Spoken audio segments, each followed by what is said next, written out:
Hey guys, how you doing? I just want to first of all say how proud I am of you. Every single week, everybody's turning in all three assignments. You guys are asking good questions on email. You're on top of things, and I just want to say how proud I am of you. And I'm noticing that, and it's just a joy to teach you guys.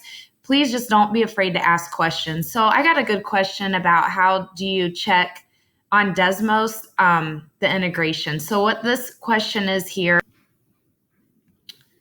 is this is from your homework. This is question number 19.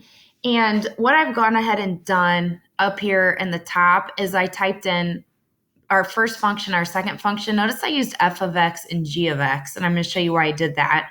Okay, and remember, you can then click on the function to see where they cross. So they cross at negative zero point 0.5 and positive zero point 0.5. So if you guys start typing in integral, and you want to do negative zero point 0.5 up to positive zero point 0.5. And what I've found is it's easier if you separate the two. And here's what I mean. Okay, our function on top is the red, so that's f of x. And then after your f of x, you have to do d of x. Now that's going to show the answer just for f of x. Then we're going to subtract from that the integral from negative zero point 0.5 up to positive zero point 0.5 of g of x. And then you would type dx after that.